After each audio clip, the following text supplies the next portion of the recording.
At 7:30 a.m. on June 6, 1944, Brigadier General Norman Cota stepped off a landing craft into the frigid, waist-deep waters of Omaha Beach, 400 yards from shore, just as another German artillery salvo erupted across the surf in towering columns of white spray, and he froze for a moment, not out of fear, but out of stunned disbelief, at the scene unfolding in front of him. Hundreds of American soldiers pressed flat against a seawall, rifles uselessly clutched to their chests, faces gray.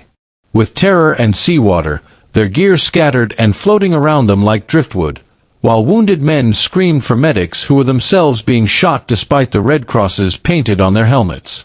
These troops, principally the 16th Infantry Regiment of the 1st Division and the 116th Infantry Regiment of the 29th Division, had been promised that the beach defenses would be pulverized by overwhelming air and naval firepower before they ever set foot on the sand, but as Cota scanned the bluffs, he saw an unbroken chain of German machine gun bunkers still fully intact, pouring fire down the length of the beach from overlapping arcs designed to trap every landing craft, every squad, every man in a narrowing cone of death.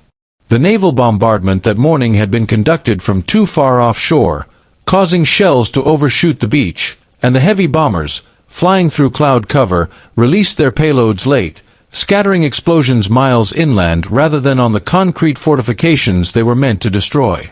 The German 352nd Infantry Division, nearly 12,000 strong, far more numerous and better trained than Allied planners assumed would be present, had ridden out the bombardment deep inside reinforced bunkers with 6-foot-thick walls of steel-reinforced concrete, emerging with weapons loaded and fields of fire pre-sighted for every possible landing point. Rommel had anticipated every detail. He predicted Allied air power would dominate inland movement, so he concentrated his defenses on the coastline itself. Mines, anti-tank obstacles, Belgian gates, razor wire, trenches, snipers in church steeples, and bunkers linked by tunnels. He believed that if the Allies were not stopped at the waterline, Germany's fate was sealed. When the first wave hit Omaha at 6:30 a.m., they suffered immediate catastrophe.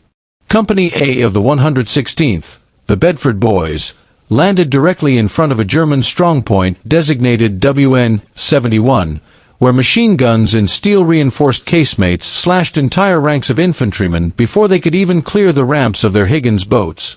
Many died still inside the craft, others drowned when bullets punctured their lifebelts, and those who managed to stagger onto the beach were cut down crossing only a few yards of sand. In less than 30 minutes, Company A was effectively annihilated. Out of roughly 230 men, almost all were dead or wounded. And this disaster was not confined to a single company.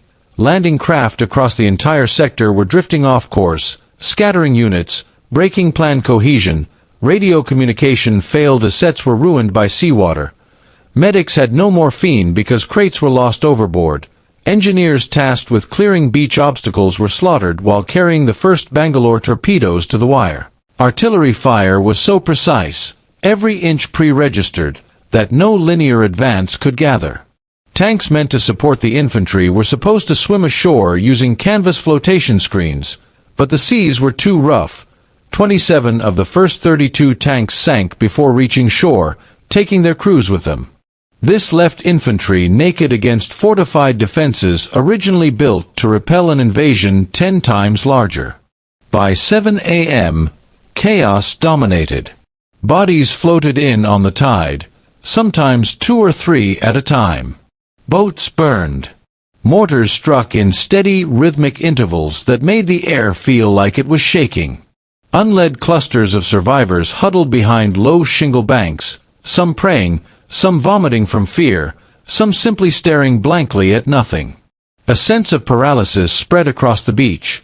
Hundreds of men certain they were moments from death and unable to imagine any path forward. Smoke drifted in sheets of gray from burning landing craft, mixing with sea mist to turn the entire approach into a shifting haze through which muzzle flashes blinked like malicious stars. And when Cota arrived, he saw all of it at once. He understood immediately that the original invasion plan was gone, collapsed, shredded, useless, and unless someone imposed order through sheer force of will, Omaha Beach would become a slaughter that ended the entire Allied attempt to liberate Europe. So Cota did the only thing his instincts, his training, and his character allowed. He stood upright, completely upright, in the middle of the beach, while machine gun rounds snapped past with a buzzing crack that felt almost physical, while mortar fragments whined overhead, and while men ducked instinctively at every passing shell, and he walked toward them without bending his back even once. He moved through the killing zone with the calm of a man walking a quiet street. Soldiers stared at him with disbelief. Some shouted at him to get down. He ignored them, stepping over bodies, striding through pools of blood and broken equipment, until he reached the seawall where dozens of infantrymen lay terrified.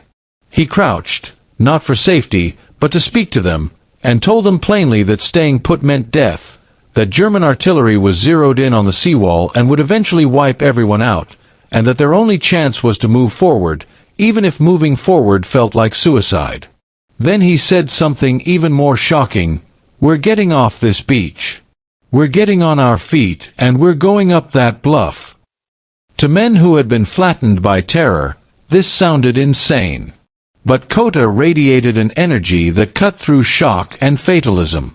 Men began to lift their heads. Officers who had lost direction started to reorganize their platoons. The psychological ice cracked. At about 7:45 a.m., Cota encountered a group of Rangers near a 3-foot gap torn in the wire by a stray naval shell. It was the only break in hundreds of yards of intact obstacles, but it was covered by a machine gun 70 yards up the slope, and 2 soldiers attempting to cross had been killed instantly. The Rangers were pinned, debating their next move, when Cota approached. "What outfit is this?" he demanded. "5th Rangers," they shouted back. And Cota gave them the line that would become legend: "Well, goddammit, Rangers, lead the way." Then he, not they, walked through the gap first. He walked upright, again, through the fatal opening, expecting bullets any second. Whether the enemy was reloading, adjusting fire, or momentarily blinded by smoke, Cota slipped through alive. The Rangers, shamed into motion by his audacity, surged in behind him. As soon as they gained the cover of the rise, Cota directed suppressing fire on the bunker while 2 Rangers flanked it, lobbed grenades into the firing slit, and silenced it. Omaha Beach's first major strongpoint cleared. It was 8:04 a.m., and for the first time that day, the German fire in that sector faltered.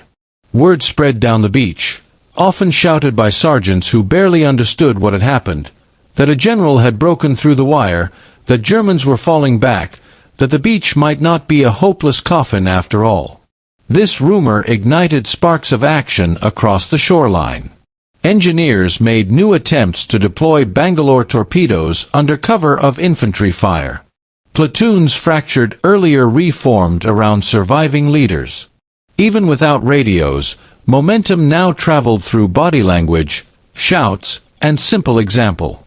Men who had been frozen began crawling up the gradual slope leading to the bluffs. German defenders, once confident the landing was collapsing, were now noticing scattered groups inching closer from multiple angles, something their defensive design had not fully prepared for. For the next 3 hours, Cota became a kind of roaming catalyst, moving up and down the chaotic front, appearing unexpectedly beside stalled squads, shouting at officers to get their men moving, personally pointing out the dead ground the soldiers could use to advance, and sometimes leading the attacks himself. In one instance, he found Company C of the 116th pinned behind obstacles for over 90 minutes, their officers dead or gravely wounded. Cota reorganized them in minutes and then rose again, walking forward, forcing the company to follow him up toward the Vierville draw. In another sector, he settled a pointless argument among infantrymen about waiting for tank support by standing up and striding forward alone until the shamed soldiers ran after him. He ordered a bazooka team to fire on a church steeple in Vierville where a sniper was killing wounded men on the beach. He directed engineers to blow new gaps in wire using whatever explosives they could scavenge from the dead. He coordinated fire between scattered elements of the Rangers and the 29th Division as though the communications chaos simply didn't exist. What emerged across the entire beach was not a coordinated assault in any doctrinal sense, but a swarm of small, improvised, semi-independent infiltration groups. 5 men here, 8 men there, a handful of Rangers mixed with infantry, all moving unpredictably, attacking from odd angles, and confusing the German defensive pattern that had been designed to stop massed frontal waves. These small groups, driven forward by officers and NCOs newly emboldened by Cota's example, began slipping into draws, ravines, animal paths, and shell craters, bypassing enemy positions instead of assaulting them head-on. This behavior, unplanned, unscripted, and born of desperation, was exactly the kind of infiltration the German strongpoints were most vulnerable to. Once Americans got behind any bunker, the position was doomed. By 9 a.m., the German defense of Omaha was unraveling sector by sector. Bunkers that had seemed impregnable from the front were now being approached from above or the sides. Grenadiers inside began receiving contradictory reports. Americans were in the wire. Americans were at the foot of the bluff. Americans had reached the top. Americans were behind the next strongpoint. German officers tried to regroup, but Allied aircraft were now strafing roads inland, preventing reinforcements from reaching the beach.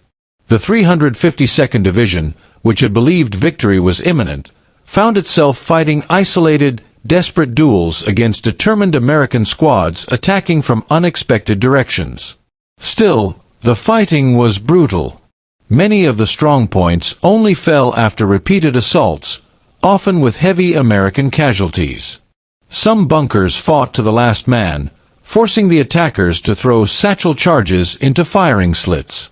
In one sector, a German mortar team continued firing until a Ranger shot the crew through the opening from only a few feet away. But the Germans were being pushed past their breaking point. By 10:20, Rangers seized the Vierville draw. By 10:50, elements of the 16th Infantry were moving inland past the E1 draw. By 11 o'clock, 3 of the 5 beach exits were in American hands.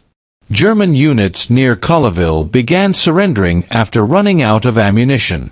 Others attempted to fall back but were caught in crossfire as more and more American groups crested the bluffs. By early afternoon, German resistance along Omaha had collapsed into isolated pockets being bypassed as the U.S. advance pressed toward its inland objectives. The critical uncertainty of dawn had flipped entirely. Instead of a failed landing, Omaha was a secured beachhead. Yet this victory came at enormous cost. American casualties on Omaha reached roughly 2,400 by nightfall, about 700 killed, the rest wounded or missing. The 1st Division suffered 1,164 casualties. The 29th lost 743. The Rangers and attached units, fighting at the spear point of the breakthrough, paid heavily. The 116th Infantry alone lost 971 men, over 1/4 of its strength in a single morning. The town of Bedford, Virginia, home to Company A of the 116th, suffered the greatest proportional loss of any American community in World War II. 19 of its 46 National Guardsmen died within minutes of landing, and more died throughout the day. Medics, unarmed and clearly marked, were hit at terrible rates. Many drowned under equipment or were killed trying to reach wounded men. Staff Sergeant Arnold Lambert worked for 14 consecutive hours behind a 3-foot concrete obstacle, treating over 300 wounded without relief. The official telegram sent home simply read, "Killed in action," concealing the chaos and the courage that defined the beach. Cota himself continued fighting through Normandy, helping to crack the defenses of St. Lo during the brutal hedgerow campaign. He was wounded by shell fragments but refused evacuation. Later, he commanded the 28th Infantry Division as it marched through Paris and into Germany. In December 1944, during the Battle of the Bulge, his division bore the brunt of the first shock. Outnumbered 5-1, absorbing the heaviest armored assault the Germans launched in the entire war. Cota moved among his men under fire there as he had on Omaha, steadying the line long enough for Allied reinforcements to secure the defense of Bastogne, which ultimately broke the German offensive. For his actions on D-Day, he received the Distinguished Service Cross for extraordinary heroism, an award acknowledging that, in those critical early hours when Omaha Beach teetered on the brink of total disaster, Norman Cota's personal leadership, physical courage, and absolute refusal to accept failure were decisive factors in transforming a near-fatal collapse into a foothold that ultimately made the liberation of Western Europe possible.